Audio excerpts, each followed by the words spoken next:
Hello à tous, ici Claire Laplace. Je vous souhaite la bienvenue dans La Boussole, le podcast des parcours qui ne perdent pas le nord. Dans ce podcast, je vous emmène tous les 15 jours à la rencontre des talents du nord de la France. Je suis persuadée que le succès et l'engagement se construisent partout et c'est cette conviction que je veux partager avec vous. Cet épisode est le dernier de la première saison du podcast. Et je vais profiter des prochaines semaines pour mettre en avant certains épisodes du podcast en attendant sa reprise à la rentrée de septembre. Vous êtes plus de 6000 à avoir écouté La Boussole et je vous remercie toutes et tous.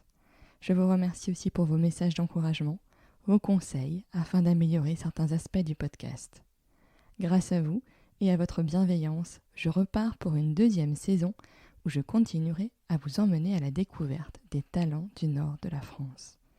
Je vous souhaite à toutes et tous un très bel été. Et parce que nous sommes au cœur de l'été justement, je vous propose de rencontrer Baptiste Deleplanque qui a créé Promis Juré, une marque de glace naturelle avec de beaux produits, le plus souvent locaux. Baptiste partage avec nous la création de Promis Juré, ses développements et ses projets. L'épisode a été enregistré en mars, avant mon congé maternité, avant la crise due au coronavirus et le confinement, je préfère le préciser. Avec Baptiste, nous avons parlé de valeurs, de transmission, de circuits de distribution, de développement, d'écologie, de plateformes de marque et de la nécessité de s'adapter en permanence afin de répondre aux attentes des consommateurs tout en restant fidèle à ses valeurs. Vous retrouvez dans les notes de l'épisode les différents liens vers Promis Juré. Je ne vous en dis pas plus et vous souhaite une excellente écoute de notre conversation.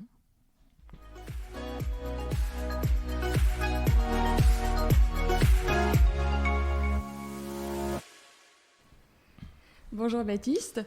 Bonjour Claire. Je suis ravie que tu aies accepté mon invitation dans La Boussole. Alors Baptiste, tu es le fondateur d'une marque de glace qui s'appelle Promis Juré, qu'on a pas mal vu dans la presse ces derniers temps, puisque tu as été récompensé par le Gauthier Millot pour le parfum vanille. Mais avant de parler de Promis Juré, j'aimerais qu'on parle ensemble de ton parcours. Donc tu as fait l'IESEG à Lille, c'est ça ? Ouais, c'est ça. Donc j'ai fait l'IESEG, j'ai fait un échange universitaire à Stockholm, j'ai fait 6 mois là-bas. Juste avant, j'avais fait une année de césure, où j'étais parti à New York. Je travaillais pour un importateur de vin et champagne. Ensuite, j'ai terminé l'école et j'avais tellement aimé mon année de césure aux États-Unis que j'ai essayé d'y repartir. Finalement, un peu par concours de circonstances. C'était aussi un concours de circonstances la première fois. J'ai réussi à avoir un autre boulot là-bas. Et donc j'ai fait de nouveau une année et j'étais censé y rester pour plusieurs années. Et un peu en dernière minute, j'ai pas eu le visa. D'accord. Et du coup, je suis rentré en France. J'ai cherché un boulot dans le commerce. Et puis, par encore des concours de circonstances, j'ai commencé à vendre la glace qui était fabriquée par l'entreprise de mon père depuis 2006 dans un magasin Leclerc. Et j'ai vu qu'il y avait un vrai attrait pour ce type de produit, que les gens étaient fans du goût. Et du coup, ça m'a donné l'idée de créer une activité B2B, parce que là, ils produisaient juste pour ces magasins. D'accord. Et donc, j'ai créé l'entreprise Promis Juré en juin 2017. Ok. Et donc, depuis juin, on développe l'activité auprès de magasins, des magasins comme Otera, des indépendants, des magasins de GMS, un peu toutes les enseignes. Il y en a 70, 80 dans la région, principalement autour de Lille. Donc là, c'est une gamme de glaces en pot, 11 parfums dans des pots 500 ml. Initialement des pots transparents en plastique. Et là, on a notre plus grosse innovation, on va dire, en tout cas une innovation majeure, c'est qu'on change de contenant pour quelque chose de plus écologique. Donc voilà pour la partie magasin. On a ensuite une gamme de glaces qu'on vend dans des bacs pour les restaurateurs. Donc là, c'est quasiment des restaurateurs. Pour l'instant, c'est quasiment que à Lille. D'accord. On a une quarantaine. Et on a lancé l'année dernière une activité en événementiel où on fait des événements d'entreprise pour des AG, pour des événements pour leurs salariés et aussi des festivals et des événements publics. D'accord. Voilà. Et alors, pour essayer de rembobiner un petit peu, ton attrait pour le milieu, on va dire, de l'alimentation, quand tu étais à Yeseg, j'ai vu que tu avais fait un projet sur un food truck. Donc c'est quelque chose qui te tient à cœur depuis longtemps, finalement. Ouais, j'avais peut-être, en effet, j'ai un grand intérêt pour le milieu alimentaire. Je trouve que j'aime bien le côté d'un produit qui soit physique, qu'on puisse goûter. Tout de suite, on sait dire si on n'aime pas. Il y a souvent des histoires à raconter derrière. Moi, j'avais commencé du coup dans le vin aux États-Unis en plus. Il y a tout ce côté culturel, la vigne en France, les villages, les histoires, la façon de faire, les procédés, etc. Donc j'adore le côté culturel, savoir-faire, qui se retrouve dans le produit qu'on mange, donc c'est quand même assez personnel. Et du coup, j'ai toujours eu un intérêt pour l'alimentaire. Et en effet, à l'IESEG, on avait le choix de faire soit un mémoire sur une TE, quelque chose de plutôt théorique, soit quelque chose de plutôt concret avec un business plan sur un concept ou sur une idée entrepreneuriale. Et j'avais bossé du coup sur le concept d'un food truck qui était... à l'époque, il y avait le camion qui fume à Paris qui avait commencé, mais sinon c'était très peu connu. Et c'était intéressant, très intéressant. Au début, je me suis posé la question, je voulais faire ce business plan pour potentiellement le lancer. Assez rapidement, je me suis rendu compte que c'était pas quelque chose que je voulais, une entreprise que je voulais créer par la suite, mais c'était intéressant de faire l'étude. Ouais. Et du coup, sur Promis Juré, tu parlais de l'entreprise de ton papa, aussi de la fabrication de glace. Donc, tu t'appuies en fait sur ta famille pour avoir créé en fait finalement cette marque-là. Ouais, tout à fait. Ouais. Donc, je travaille en collaboration avec la boîte de mon père, avec le glacier, et on a vraiment du coup une expertise production avec les exigences de la production, sur le savoir-faire, sur le respect des normes d'hygiène, etc. Et qui est donc plutôt adossé à la société de mon père, et pour Promis Juré, une expertise sur la partie commerciale, marketing, logistique, etc. Et donc voilà, c'est ces deux forces, on va dire, qui permettent d'avoir chacun son métier qui est le plus optimisé possible en ayant des forts liens et des synergies. Parce que la promesse de Promis Juré, c'est aussi donc des glaces qui sont artisanales, avec que des produits naturels. Et du coup, cette idée-là, elle t'est venue comment de te lancer vraiment sur ce créneau-là, qui est quand même assez différenciant de ce qu'on peut voir habituellement, notamment dans les grandes surfaces.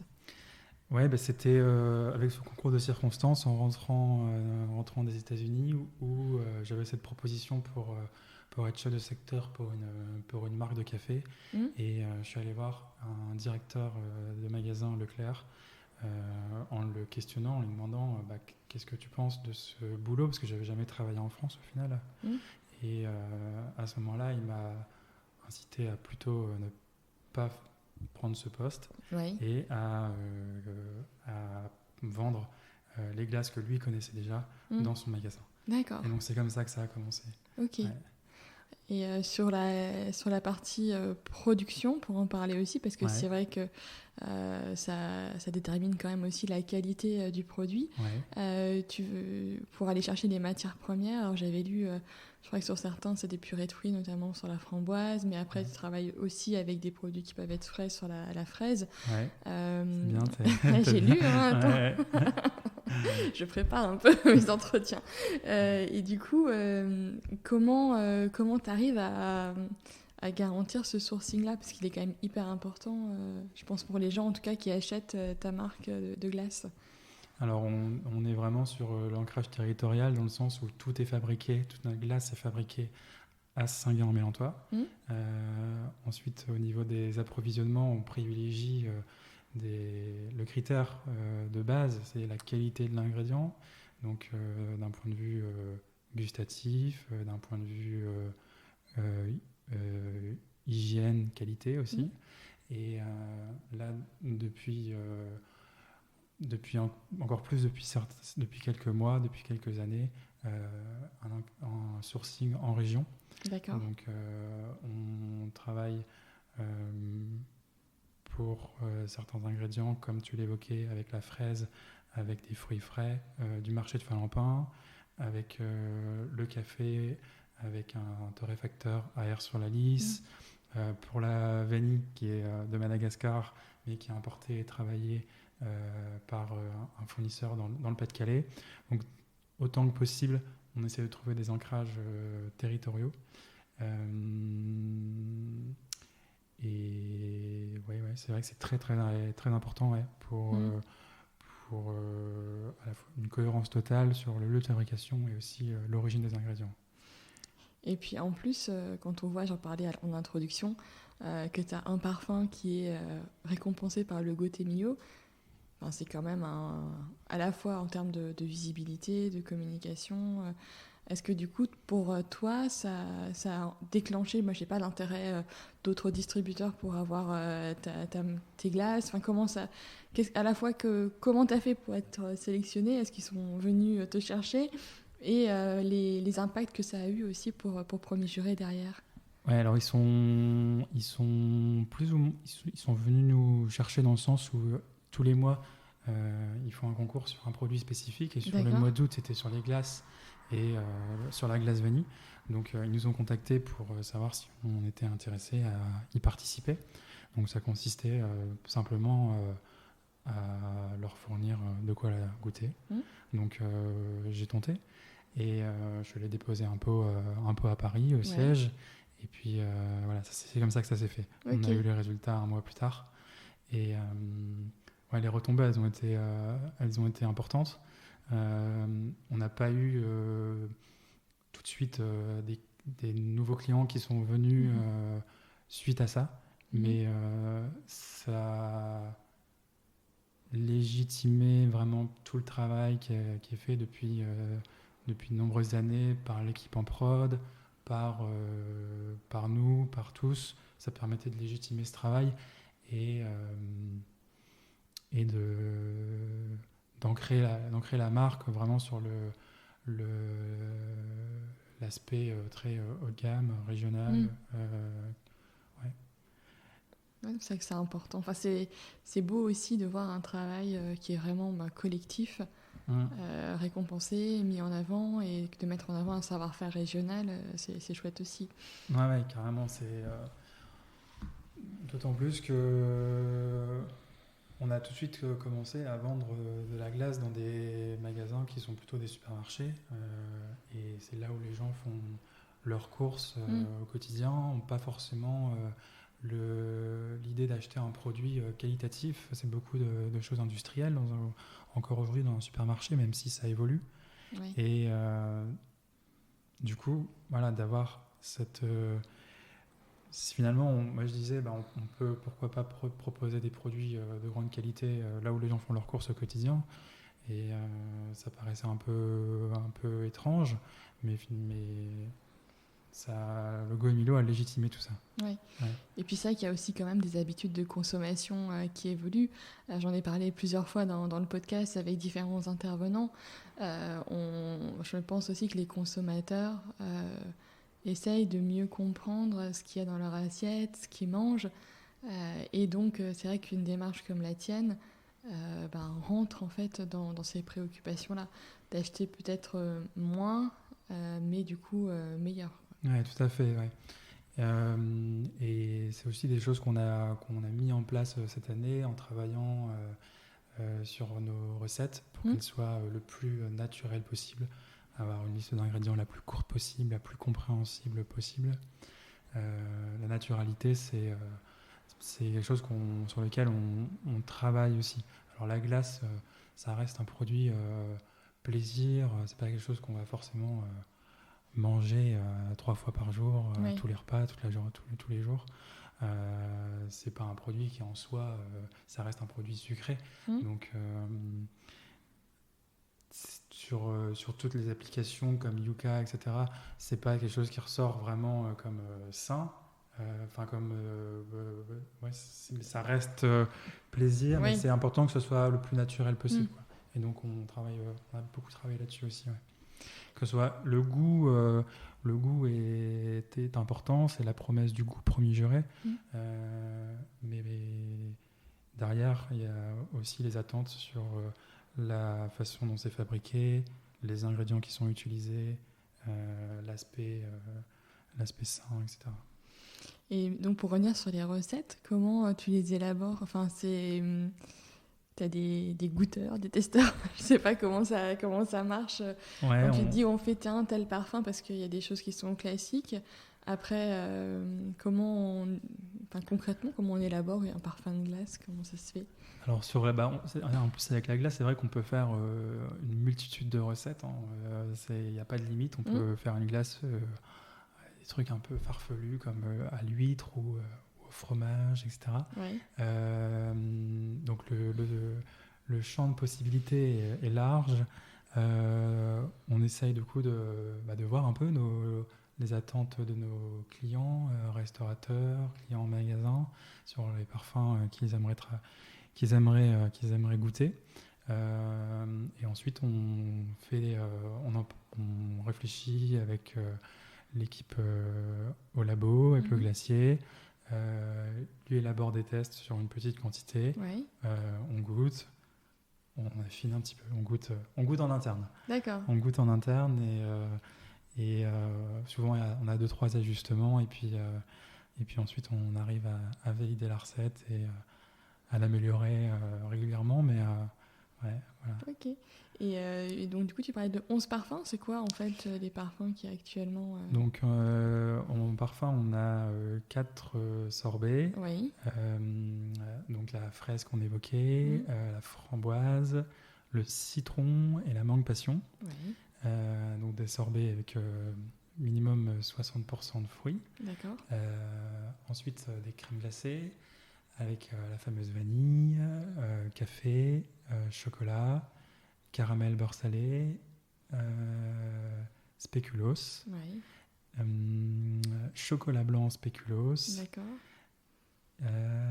Et je pense que j'en oublie pas, on doit être à 9 là, oui. avec deux nouveautés qui vont arriver cette année et que je, pour l'instant, garde en secret.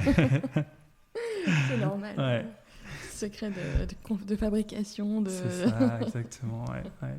Non, c'est important. Ouais. Et puis c'est vrai que moi, tu vois, ce que je te disais avant qu'on démarre l'enregistrement, c'est que je t'avais connue grâce à l'Impertinente qui avait du coup fait des desserts avec tes glaces. Comment tu as développé aussi finalement cette image de la marque alors c'est vrai qu'elle est surtout connue plutôt dans le Nord, mais tu as fait quand même un gros travail sur l'image et sur la communication. Comment ça s'est fait même avec l'Impertinente, c'est-à-dire qu'ils ont un gros réseau, qui sont quand même hyper connus. Comment tu as géré ça ?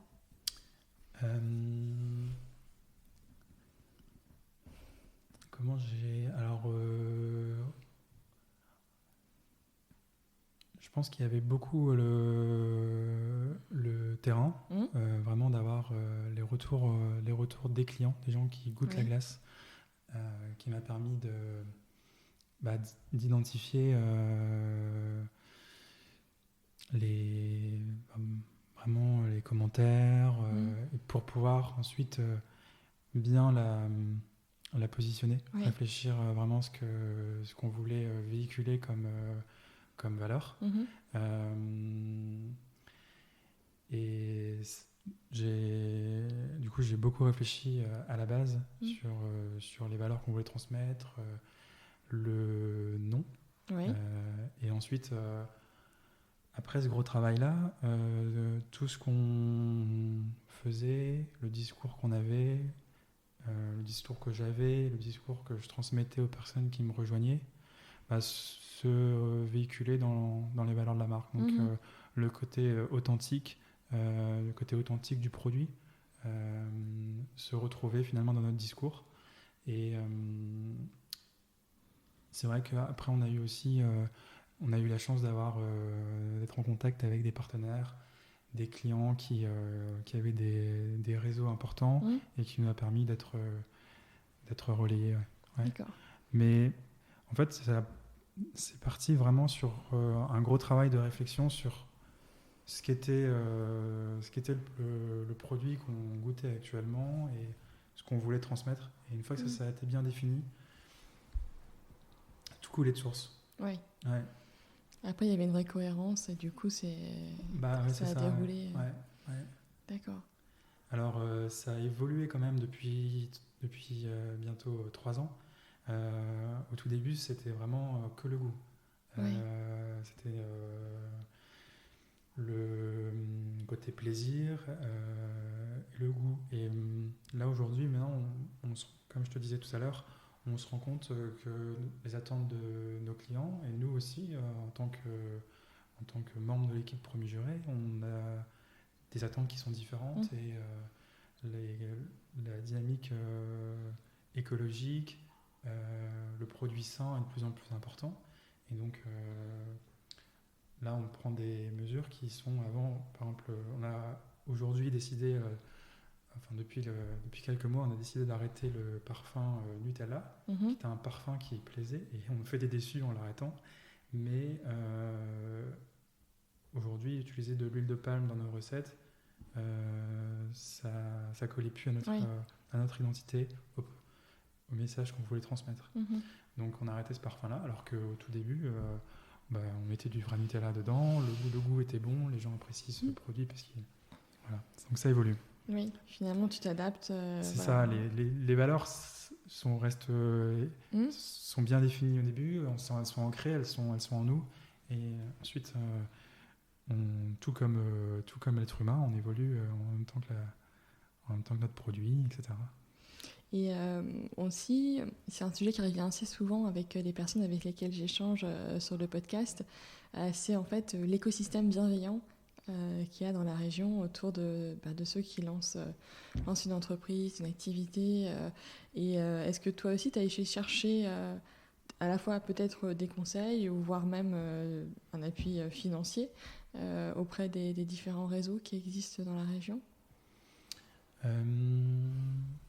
Pas tant que ça. Ouais. J'ai dans mon entourage des amis qui sont entrepreneurs, dans ma famille aussi beaucoup. Donc j'ai beaucoup échangé avec eux. Mais d'un point de vue d'institution, en tout cas au lancement de la société, pas trop. Ces dernières années, on a été pas mal accompagné par des organismes qui aident les entreprises agroalimentaires sur des questions plutôt techniques, soit sur des sujets techniques pour la prod, soit dernièrement on a fait toute une étude RSE sur notre positionnement, le sujet de la RSE est très large et savoir quels étaient les critères importants pour nous. Et donc, il y a eu tout un travail d'échange avec les collaborateurs, etc. Et donc, tout ça, on était aidé par des organismes de la région, mais sur des thématiques spécifiques. Ouais. Ok. Ouais, donc plus, en fait, finalement, quand tu as un besoin... que tu n'as pas forcément les ressources en interne pour y répondre, tu peux aller chercher un petit coup de pouce, quoi. Ouais, c'est ça. Je suis un peu fonceur. Et du coup, j'ai créé l'entreprise assez rapidement. Ouais. Et puis ensuite, au fil des rencontres, tiens, il y a cette personne qui travaille là, ça pourrait être intéressant. Et puis on rebondit, etc. Et donc, c'est vrai que l'écosystème régional est riche. Ouais. Ouais, ouais. Et puis il se développe beaucoup, notamment sur tout ce qui tourne autour de l'alimentaire, quoi. On voit, par exemple, sur l'île, des festivals comme Mange l'île, par exemple, qui remet la gastronomie, le bien manger, Ouais. un peu au centre du jeu, ce qui n'était pas... Alors on en parlait avant, mais je pense que l'intérêt s'accroît, en tout cas, ces Tout à dernières fait, années. ouais. Festival Mangelil, du coup, auquel on sera, qui a été reporté, Oui. mais on y sera du coup en septembre de mémoire. D'accord, Ouais, super. sur la partie sucrée. Oui, j'avais vu ça, que c'était dédié sucré, Ouais. c'est clair. Et ensuite, pour revenir sur la partie prod, parce que moi, c'est vrai que c'est un truc qui m'intrigue toujours dans l'industrie, en tout cas agroalimentaire. Pour faire des glaces, du coup, tu as quand même des grosses contraintes au niveau de la chaîne du froid, j'imagine. Donc, il y a des grandes chambres froides et les camions qui viennent chercher, faire les livraisons et tout ça. Enfin, comment ça marche? C'est vrai que donc sur la glace, la contrainte c'est le froid négatif. Oui. Ça a beaucoup d'inconvénients d'une certaine manière parce que c'est un transport dédié. On n'a pas le droit à l'erreur. On peut pas, voilà. L'avantage, c'est qu'on peut un peu anticiper, donc on peut stocker. Du coup, voilà, ça a ses avantages, ses inconvénients. Nous, la façon dont on procède, c'est qu'on fabrique le même parfum pendant toute la semaine. D'accord. Et ensuite, on stocke. On stocke pour avoir le nécessaire pour assurer l'été.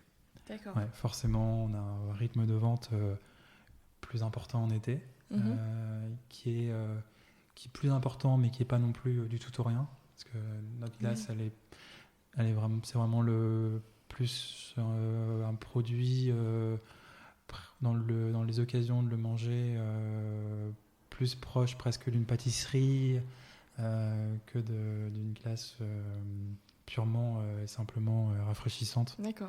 Mais oui, on a quand même une forte saisonnalité, du coup on produit à plein régime toute l'année en fait. Oui, pour anticiper. On a quand même la période de janvier-mars où c'est quand même les périodes où on prépare un peu les innovations, les nouveaux parfums. On a un peu le temps de se poser sur les sujets de fond. Oui, parce que ça, quand même, en fin d'année, maintenant, c'est manger de la glace au fait de Noël. Enfin, voilà, ça choque personne, quoi. Enfin, et puis on a les bûches à Noël. Bah oui. Donc, d'ailleurs, là, je sais que dans quelques semaines, Sixtine se réfléchit du coup au parfum de bûches, au packaging, etc. Parce qu'ensuite, jusqu'octobre, on ne voit rien passer. Et après, on est directement sur la période bûche. Ouais. Et là, du coup, les bûches, c'est vendu, c'est quoi? C'est principalement en grande surface? Ça reste à peu près sur un peu la même répartition que pour les pots. On a beaucoup de clients sur les magasins Otera. Et où il y a vraiment cette attente sur ce type de produit, sur cette qualité. Et ensuite, quasiment, pas tous les magasins qui vendent les pots, mais presque. Et puis c'est vrai que moi, j'avais lu, à un moment dans mon métier, j'avais dû faire une étude sur le secteur de la glace. Et en fait, dans les pays, notamment les pays nordiques, je crois que, en gros, ils en mangent il n'y a pas du tout de saisonnalité, ou en tout cas beaucoup moins que par exemple il y en a chez nous. Et que c'est vraiment un peu plus ancré, on va dire, dans les mentalités de manger de la glace tout au long de l'année. Alors que je dirais que chez nous, c'est l'été ou les périodes des fêtes. Et puis après, quand il fait beau une journée, soudain on se dit « Ah bah tiens, j'ai bien envie d'une glace, il y a un peu de soleil, c'est chouette. » Mais du coup, toi, si tu dis que tu as de la saisonnalité, mais pas tant que ça veut dire que la façon de consommer évolue aussi? Je compare par rapport à d'autres glaces qui sont dans les mêmes canaux que ceux dans lesquels on est, où ils sont le côté, l'intensité en goût, la texture, etc. est différente et ces glaces-là sont plus consommées uniquement en été ou quasiment et beaucoup moins en hiver. D'accord. Mais c'est vrai que en Europe du Nord et dans les pays Allemagne ou États-Unis aussi beaucoup, on consomme beaucoup plus de glace. On en consomme, on consomme toute l'année et pas forcément que quand il fait beau. Donc même s'il fait pas beau là-bas, enfin s'il fait froid, etc. Ils en consomment beaucoup plus que dans le sud de la France, par exemple. Oui, c'est rigolo. Ouais. J'ai trouvé ça fou. Et par contre, là, je te parlais bien sur notre gamme de glaces en pot que tu manges chez toi, dans la télé, avec des amis, quand on a fait nos activités, nos événements, avec la vente de glace en cornet, que tu manges dehors tout de suite en consommation immédiate. Là, s'il faut vraiment qu'il fasse beau et chaud, quoi. Oui.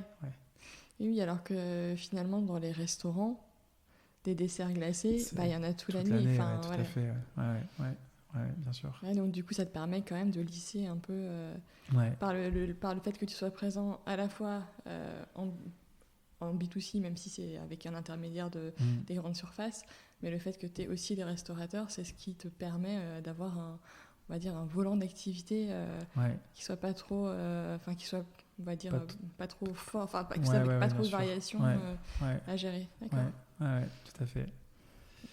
Et en même temps, on a besoin de ces périodes aussi plus basses pour se poser et puis pouvoir bien réfléchir et prendre les bonnes décisions. Bah oui, c'est souvent les débuts d'année.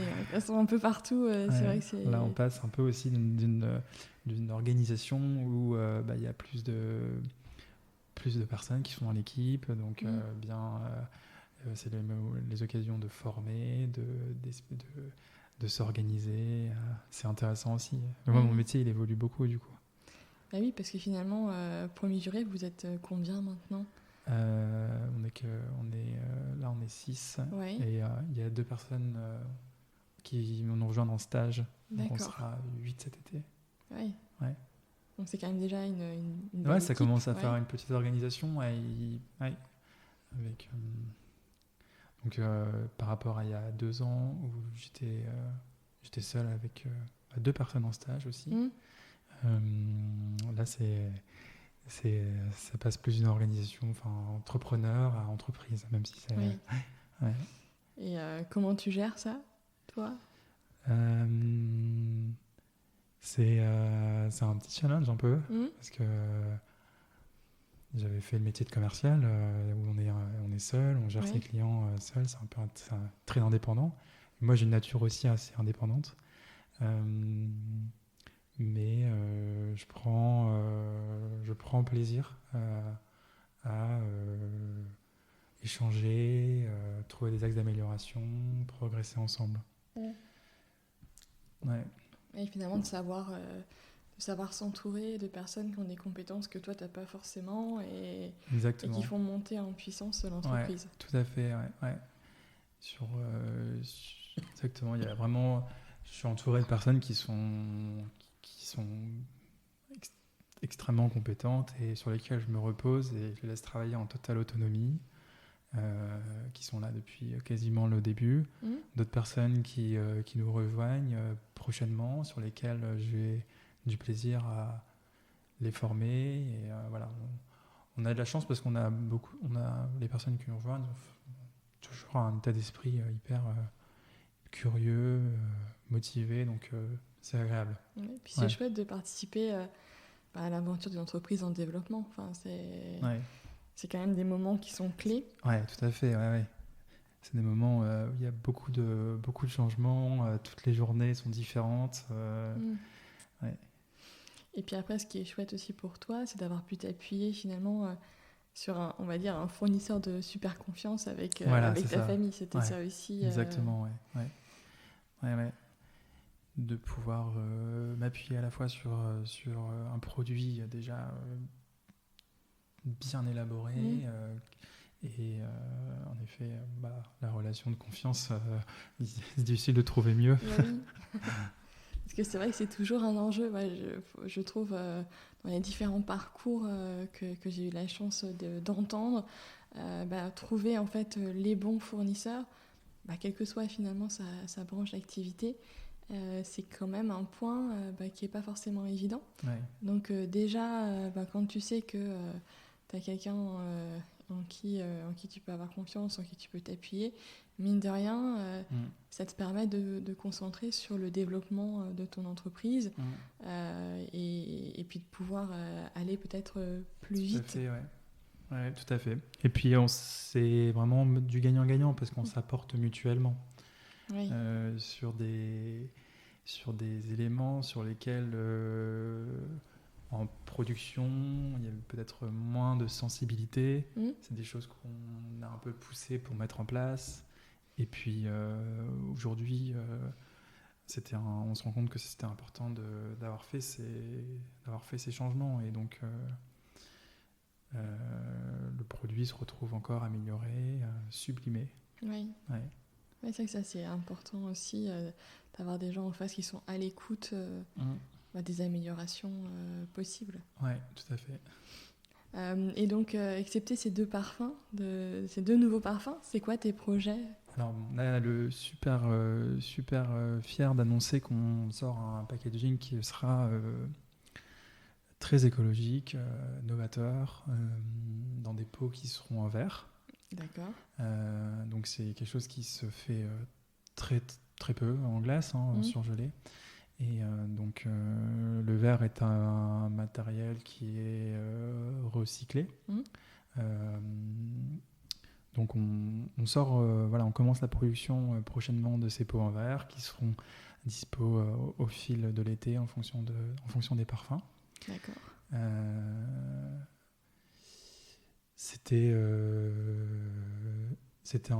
On avait pour projet l'an dernier de changer de packaging et à un moment donné on a tout stoppé en se disant ok bon le plastique même s'il est recyclable en France on est mal équipé pour recycler le plastique. Oui. Dans d'autres pays le pourcentage de plastique qui est recyclable, recyclé est plus important, mais en France on n'est qu'à 20%. Donc on a vraiment cherché d'autres alternatives. On a regardé le carton, mais on perdait sur notre positionnement la transparence. Tous nos pots sont transparents, donc on voit la couleur de la glace et on sait ce qu'on achète. Oui, c'est important pour l'œil. Tout à fait. Ouais. Donc on a assez rapidement écarté le carton. En plus de ça, le carton, régulièrement, il y a une pellicule à l'intérieur, plastique. Oui. Parfois les couvercles sont en plastique. Et voilà, on a beaucoup étudié. On a étudié la question, étudié ce qu'était un packaging écologique. Voilà. Et c'est vraiment quelque chose qu'on est hyper content de lancer. Et du coup, ça a un impact sur la ligne de production Alors comme ça la prod, elle est très artisanale, donc il y a peu de machines. Enfin, je vais même te dire qu'il n'y a pas de machine. Enfin, il y a une doseuse pour transvaser la glace qui sort de la turbine et la mettre en pot de manière semi-automatique. Donc finalement que le contenant il soit en verre ou en plastique. Parce qu'avant c'était à la poche, à la douille, donc poche pâtissière. Donc ça implique quand même des changements sur notre plan de maîtrise sanitaire, maîtrise des risques. S'il y a un pot en verre qui casse, c'est pas la même chose que si c'est un pot en plastique. Oui. Mais on n'a pas dû changer nos machines. D'accord. Des petits changements, les caisses dans lesquelles on les conditionne, etc. Mais c'est limite la taille et le poids du pot qui ont fait que ça a changé. Sinon. D'accord. Et du coup, le verre, il est fabriqué dans une entreprise de la région ou... Il est fabriqué en France, à Toulouse. D'accord, ok. Ouais. Tu as trouvé celle qui te faisait... On a trouvé un verre français. D'accord. Déjà, Avec la bonne forme, parce qu'il faut un moule, enfin tout ça, c'est que... Ouais, alors on s'est adapté au moule existant. Oui. Ils n'ont pas fait un moule pour nous, mais on a trouvé quelque chose qui soit relativement large au niveau du couvercle pour pouvoir faire une boule, qui soit proche du conditionnement qu'on utilisait. Oui. Qu'on passe de 520 ml à 470 ml, qui a légèrement moins de glace dans le pot, mais ce qui nous permet de ne pas changer le prix, puisque en pot en verre, on est, le prix du contenant est quand même bien supérieur. Voilà, donc ça va être je suis assez curieux aussi, hein, quand on est entrepreneur, on lance un peu des petits paris, de se dire ok, quel va être le retour des clients là-dessus. Finalement, on était sollicité sur l'éco-responsabilité. Donc on a mis en place. Maintenant ici il y a des réalités économiques derrière et je suis curieux de voir si les clients vont être prêts finalement à payer un petit peu plus pour avoir un contenant qui soit nickel pour la planète, qui puisse se réutiliser aussi. Alors, on va inciter à donner des idées à réutiliser ces pots. Peut-être qu'à terme, avec certains partenaires, pour mettre en place un système de consigne. Oui. Il y a plein de choses à faire. Oui, c'est sûr.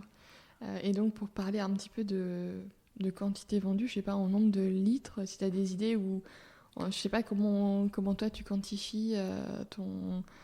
Ou alors de parler de chiffre d'affaires, enfin, c'est comme tu veux, mais... En nombre de pots, peut-être que ça peut être par an, même si on vend aussi des bacs à des restaurateurs.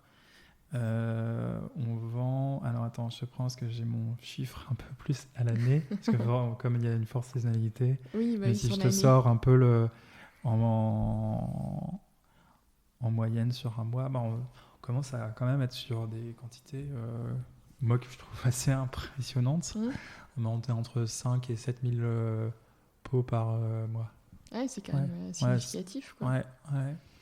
Donc ça fait plaisir de voir qu'il y a X milliers de personnes qui chaque année prennent le pot de la glace qu'on fabrique familialement, même si ni mon père ni moi aujourd'hui sommes en prod tous les jours à sortir la glace. C'est quand même un produit artisanal, familial, etc. qui achète le produit, qui l'apprécie de plus en plus. J'avais cette envie tout de suite de créer vraiment une communauté de gens qui soient adeptes du produit, qui s'y reconnaissent. Et au fil du temps, on fait un petit bout de chemin pour que ça soit le cas. Oui, puis même, je crois qu'il y a aussi une vraie adhésion. Par exemple, des grandes surfaces dans lesquelles tu vends tes produits, que les gens sont finalement fiers en fait, d'avoir ce produit-là dans leur rayon. Oui, tout à fait. Dans notre façon dans notre approche commerciale, on va vraiment magasin par magasin. Il ne s'agit pas d'aller sur une centrale et que ce soit dispersé sur tous les points de vente. On va voir chaque magasin et on discute vraiment avec le chef de rayon. On lui raconte notre parcours, on lui fait goûter le produit. Et du coup, c'est vrai que de la part de la personne qui est là dans son magasin tous les jours, au contact des clients, il sait ce qu'il vend, il sait ce qu'il propose à ses clients, il sait ce qu'il y a derrière, exactement. Donc, il y a une vraie adhésion qui commence, qui est à tous les maillons de la chaîne, l'équipe, l'intermédiaire client, le consommateur final, avec lequel, même si nous, on n'a pas de magasin à proprement parler, on arrive à quand même être bien en contact avec nos clients via les réseaux sociaux. Oui. Ouais. Ou alors via même les événements. Les événements, les événements publics avec notre triporteur et aussi avec les animations qu'on fait en magasin.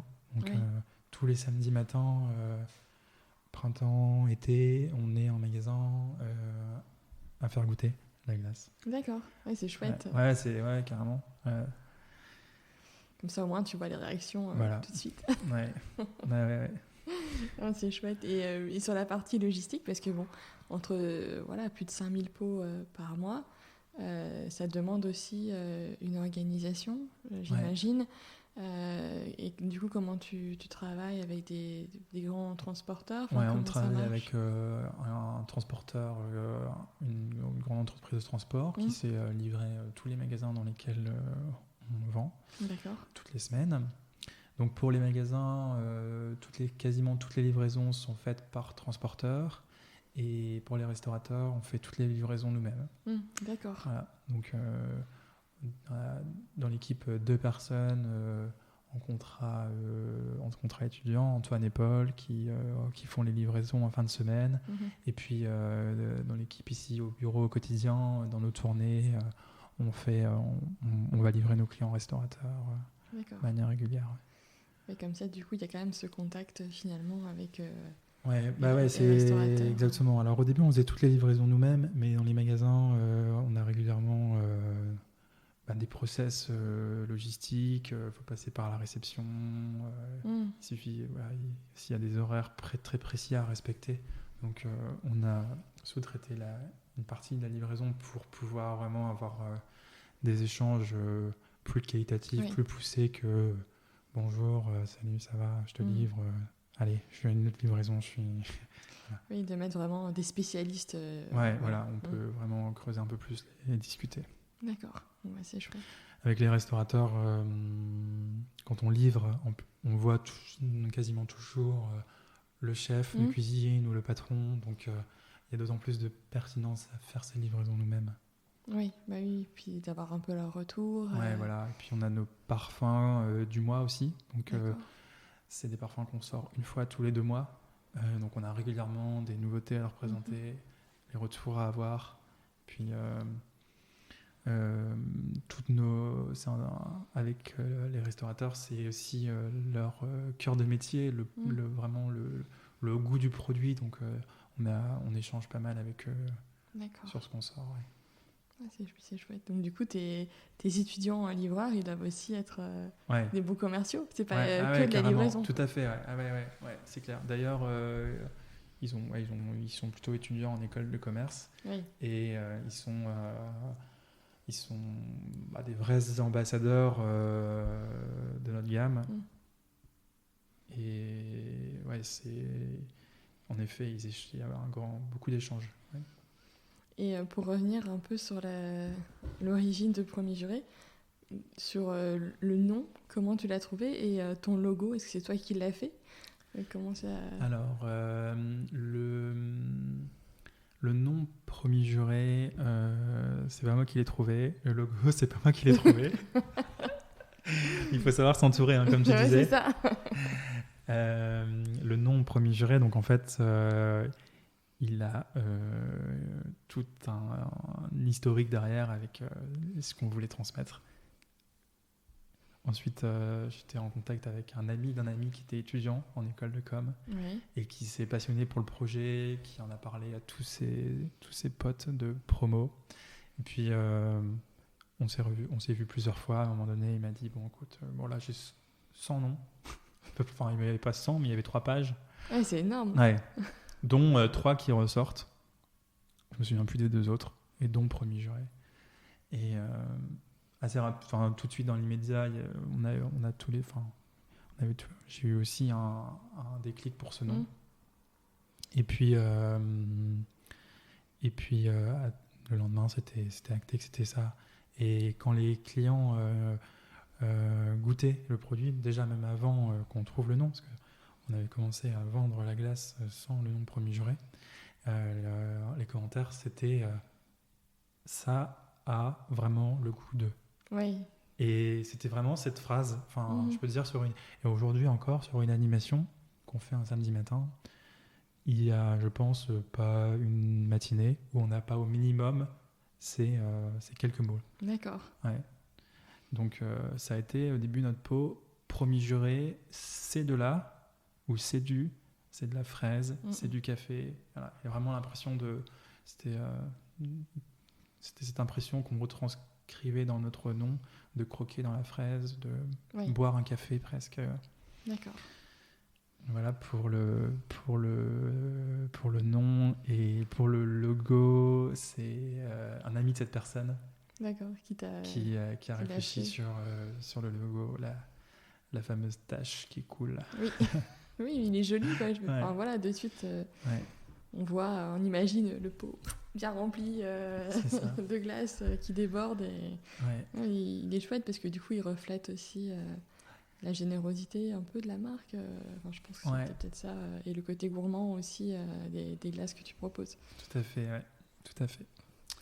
Et je vois que le temps passe, Baptiste. C'est vrai ? Oui. Ah, dis donc, c'est bien. Et je vais te poser quelques questions rituelles que je pose à la fin du podcast. Ok. Alors moi, j'adore lire et j'adore aller au cinéma. Et je voulais savoir si toi, tu avais soit un livre ou des livres ou un film que tu aurais voulu partager avec les auditeurs du podcast. Je suis grand fan de cinéma aussi. Mais je vais te citer un livre que j'aime bien lire. J'aime bien lire des livres des récits de vie, donc soit de sportifs, soit de ça peut être différent, politique. Et là, je vais te citer un livre d'un entrepreneur, Richard Branson, qui est le fondateur de Virgin. Et c'est un livre que j'ai lu quand j'avais 18 ans. J'ai 31 ans aujourd'hui, donc ça remonte. Et voilà, j'avais le sentiment vraiment, en lisant son livre, que tout était possible. Qu'il n'y avait pas de limite, et lui, dans ses différentes activités, il a commencé par la musique avec Virgin Music, et après même aller sur l'espace. Tout était possible. Et donc Richard Branson, sa biographie. Je retrouvais le titre qui t'avait bien inspiré, quoi. Ouais, tout à fait. Et ensuite, est-ce que tu as des rituels, soit dans tes journées, dans tes semaines, des moments qui sont vraiment importants pour toi? Ouais, alors depuis le début de l'année, j'essaie de terminer ma journée souvent en m'endormant, en me disant quel était le meilleur moment de ma journée. C'est pas mal. D'un point de vue pro, j'ai ce que j'appelle la routine du lundi, même si je le fais pas le lundi, je le fais souvent le dimanche. C'est de revoir un peu tout ce que j'ai en cours, tous mes mails, ma to-do list, et puis d'épurer, de savoir où je vais dans la semaine, en fait. D'accord. Permet d'être plus serein sur le déroulé, et d'avoir du recul. D'accord, super. Et ce podcast s'appelle La Boussole. Donc la boussole, ça indique le nord. Et donc c'est le moment, si tu as envie de faire passer un message ou de donner une impulsion, une dynamique, tu peux y aller.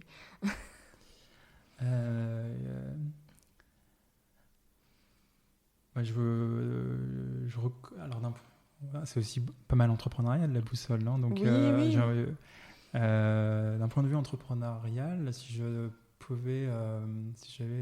un conseil peut-être à donner, ça serait de se dire allez-y, créez votre produit, créez votre entreprise. Ne tombez pas dans je pense que il y a un piège, c'est de trop réfléchir, de trop préparer son business plan, tout étudier, être nickel sur la théorie, mais de ne pas être assez terrain, et de ne pas être assez en lien avec les clients, les attentes, etc.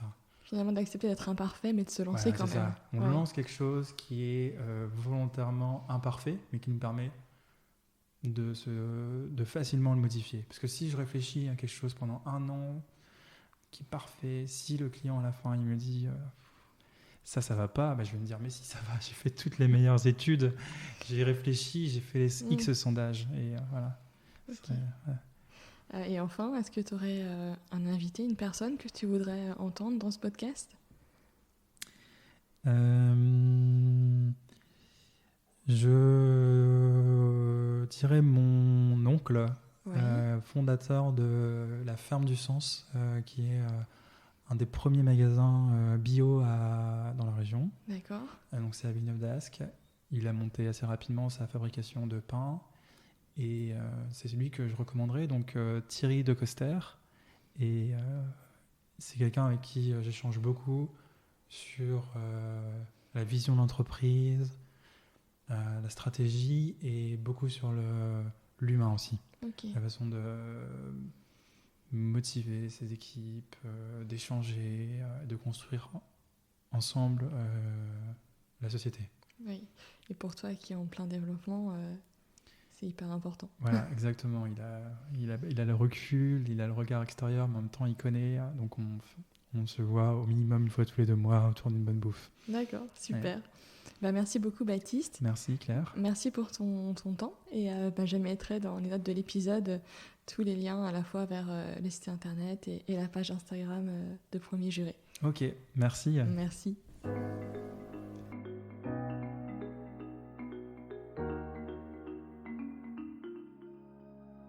J'espère que cet épisode vous a plu. Vous retrouverez dans les notes de l'épisode les ouvrages et les initiatives évoquées pendant notre conversation. Si vous souhaitez me contacter ou échanger sur le podcast, n'hésitez pas à m'envoyer un mail à laboussolepodcast, tout en minuscules, tout attaché, @gmail.com. Je vous remercie et vous donne rendez-vous dans 15 jours pour un nouvel épisode de La Boussole.